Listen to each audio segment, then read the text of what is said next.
For folks just tuning in, this is People Powered News from WPPM 106.5 FM, Philly Cam Community Radio, streaming live on Facebook at WPPM FM and phillycam.org/listen. Contributor Chris Cole joins us now to discuss new anti-racism initiatives at Temple University with guest Dr. Molefi Asante, professor and chair of the Department of Africology at Temple University. Thanks for joining us. Thank you. Dr. Asante, thank you so much for joining us tonight on WPPM. It is honestly a privilege to talk with you, considering that your work has inspired me to come to Temple University and study in the Africology department. For those of you who are not familiar with Dr. Molefi Asante, he is a professor and chair of the Department of Africology at Temple University. He is the founder of the theory of Afrocentricity, co-founder of Afrocentricity International, and is president of the Molefi Asante Institute for Afrocentric Studies. He is the founding and current editor of the Journal of Black Studies and first director of UCLA's Center for Afro-American Studies in 1969. In 1988, Asante created the first PhD program in African-American Studies at Temple University. Dr. Asante has published 93 books, more than 500 articles, and is considered one of the most quoted living African authors, as well as one of the most distinguished thinkers in the African world. If you all would like to hear more from Dr. Asante after this interview, the 18th Annual Temple University Black History and Underground Railroad Conference will be held virtually from 1 p.m. to 4 p.m. tomorrow, February 17th. It is open to the public.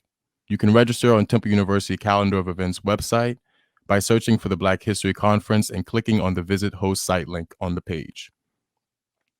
On last week's show, we talked about Temple University's Anti-Racism Center, along with their plan to combat racism through a variety of changes to policies and curriculums. Dr. Asante, before we begin, can you give us a definition of racism? Many people think that racism is about prejudice and hate, not power and control. Can you clarify this? Okay, well, thank you very much, Chris. You've already given part of that definition. You've told us what it was not and what it is. Basically, it is a system of control based on an illusion called race. And it is operated mainly by people, European people, who have defined it, at least in its present sense. And I'll talk about that in a minute, or in its contemporary sense. They have defined it in a way that it's like a racial ladder where they have placed themselves at the top of the ladder and everybody else below them. They have maintained that particular racial ladder, a hierarchy, by virtue of force and power. So you are perfectly correct. It is not prejudice. It's not just somebody not liking somebody. It is a system that is, in fact, emphatically enforced by the people who initiated it in the first place.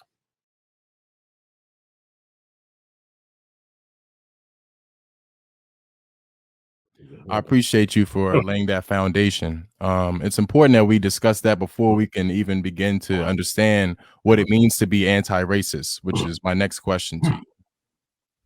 Well, as you probably know, a lot of people know that one of Temple's former students, and perhaps its most popular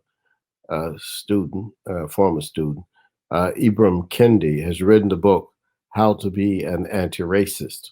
And basically what he has argued is that anti-racism is not just saying I'm not racist, but anti-racism has to be an aggressive form of dealing with the system that has been designed to keep some people down and to privilege other people.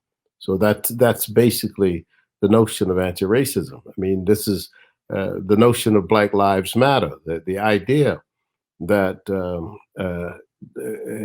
the people on that ladder, who have been placed on that ladder, conceptual ladder by white people, at the bottom of the ladder, Native Americans and African Americans, our lives matter. And that is fundamentally the meaning of the Black Lives Matter movement, because once our lives matter, then everybody's life will matter. I mean, that's the basis of it. So you always start at that. I mean, we've always argued that in any racist society, the people who are most humiliated by the system, if you can take care of those people, the society would be a much saner society, and not only a much saner society, but certainly much more moral. And I say in any society because I'm thinking fundamentally that the concept of patriarchy that led to a hierarchy has existed almost in major places in antiquity, except in Africa. So you have, for example, among the Hindu, the whole system of caste, where the Dalit people, the so-called untouchables, are the people at the very bottom. They're the blackest people. They are the people at the bottom, and that's a racist system. That system is just as violent as the system that we see in the West. The Hebraic Islamic system, based on this notion of Shem, Ham, and Japhet, and the whole idea that that Ham, the children of Ham, were to be drawers of water and cut and hewers of wood and that kind of thing. That's also based on the same hierarchy, you see. But it's based on ultimately an illusion, because the mothers and fathers of human civilization are Africans. There are no Homo sapiens before Africans. And all people on the earth today are the descendants of the African Homo sapiens, who were the first ones to stand up and walk upright. The first Homo sapiens to decide what was edible and what was not, what would kill you. We were, of course, the first people to civilize the world, at least our environment, because we understood that it was necessary to have shelter and clothing, and also to build fires and to cook food, domesticate animals. All this happened in Africa, and before 70,000 years ago, everybody in the world was black. There was no other people, because the migrations hadn't occurred of Homo sapiens out of Africa at that time. So once we understand that, then we understand that this whole notion of genetic separation, where you have these ideas of race, this is a fictitious idea.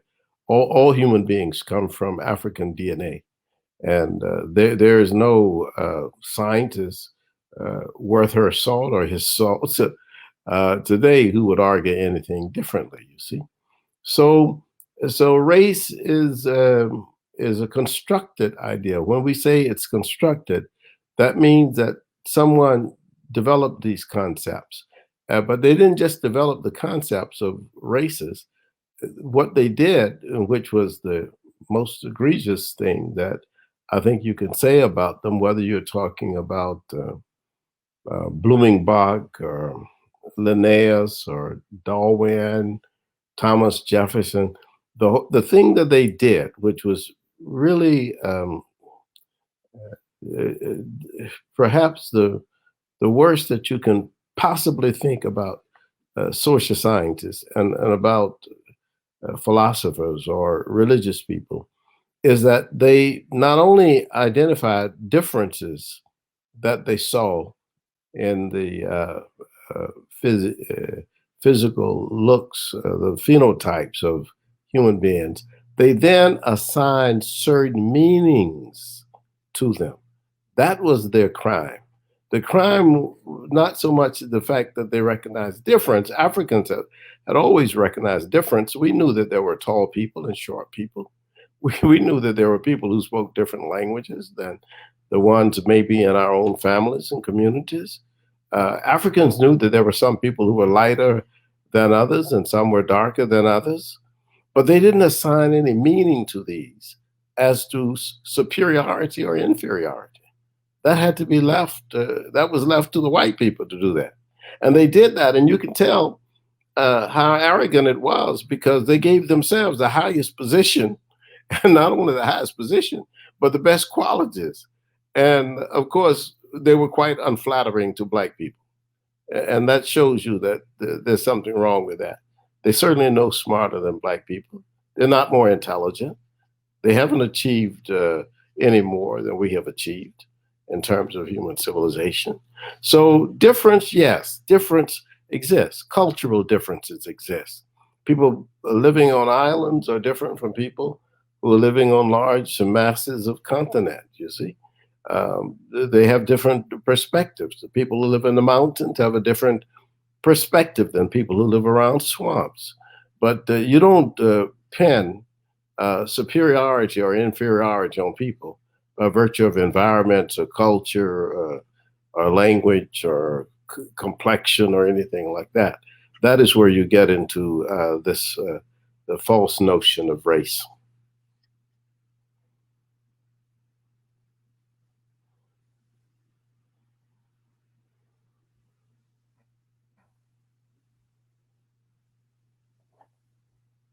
Yes, thank you for your answer. I'm not sure if you can hear me. I know we're having a little technical difficulties. Yes, I can hear you but now.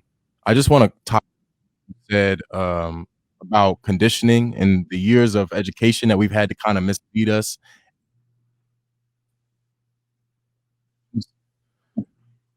Say again. Yes, go right ahead. Sorry.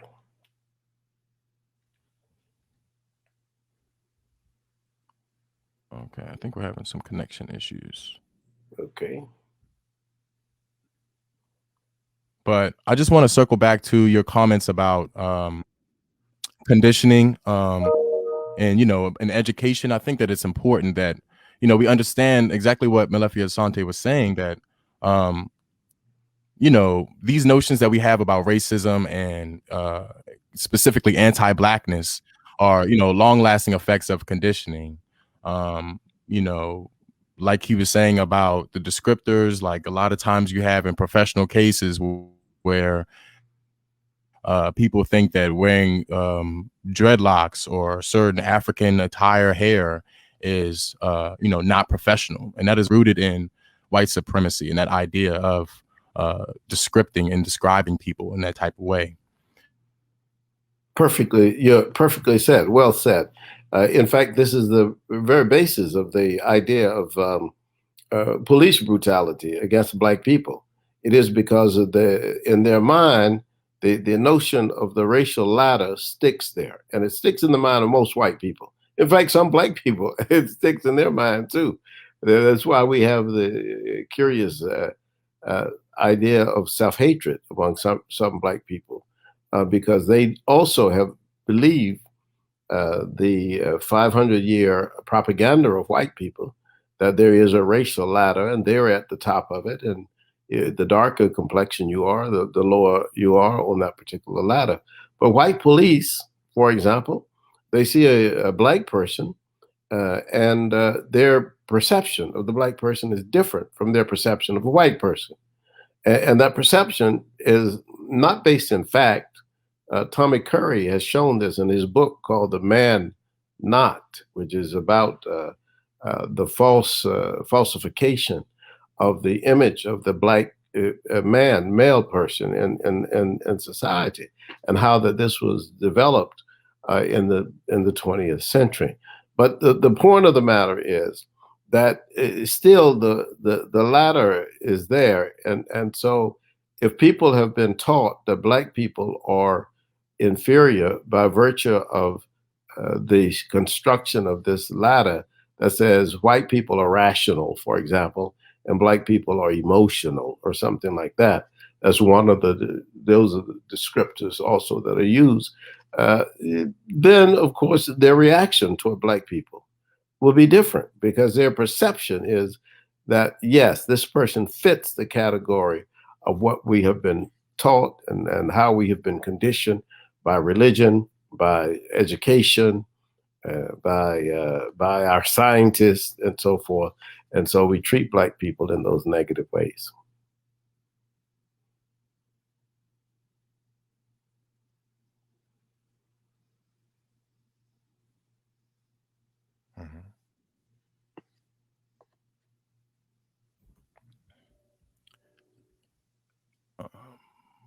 It's interesting because, like you said, one of my first real experiences with a police officer was in Baltimore, Maryland, where we had an incident where they were looking for 3 Black men, and that's exactly what the police officers had told us. And I was with 2 of my friends who also happened to be, we were just 3 Black men. It was not like what they were wearing or how tall they were, their body type, or anything like that. Descriptors are really often found in, when people describe the Black community, it's really generic.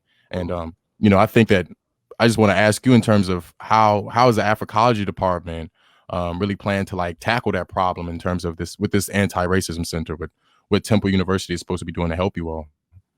Well, thank you very much. We're very, very excited about this move. And I should say that we, after the death of George Floyd, our graduate students and faculty asked me if I would write the president, which I did. I wrote the president of the university, told him my own personal feelings about the university and about the fact that our department had been the first to create the PhD program, and that we had 180 alumni all over the world who had come through our program, that we were the most dominant program in the country. And yet Temple had allowed it to slip over the last 10 years. And we wanted to reassert that we were not going anywhere. We were strong. We were willing to work with the university, but the university had to make some initiatives. And fortunately, President England was very responsive. He wrote to me and said, look, part of our $1 million initiative, which is anti-racism. And this is a very good move because it also underscored the fact that Ibram Kendi, who's one of Temple's graduates, who now teaches at Boston University and runs their anti-racism center, is a significant intellectual. So he said, we're going to give you 4 additional positions so you can hire 4 additional people, which will not even bring us up to what we had in the 1990s. We had 14 faculty members. This would bring us up at least to 12. But they have allowed the department, through benign neglect, not to give us, they were not giving us any real tenure track positions for a long time. So now we will have 4 new tenure track positions, which will make the department much more substantial. And that's a good thing. In addition to that, we asked for a center for anti-racism research, and that was also granted. The Center for Anti-Racism Research will be open to the university, be university-wide, but be directed by someone coming from our department.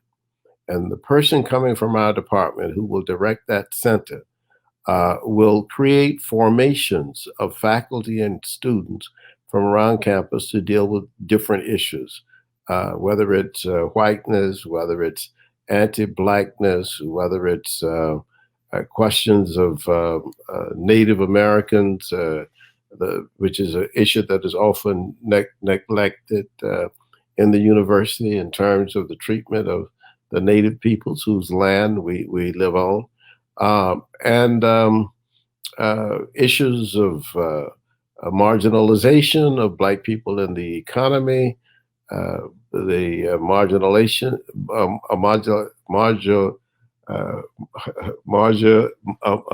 the marginizing of Black people, not just in the economy, but also in education and industry and so forth. So we're looking at all of that. So there'll be many issues, but we're developing those ideas now.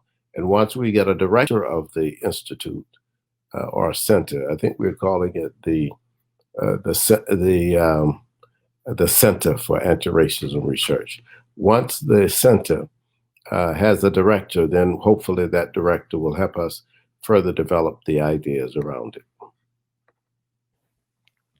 I appreciate your comments. I honestly think that it was a long time coming. I wish that the tragic events of George Floyd and other things like that didn't have to be the thing that inspired Temple University to do it. But at least we have it now, so that's a good thing. I want to ask you.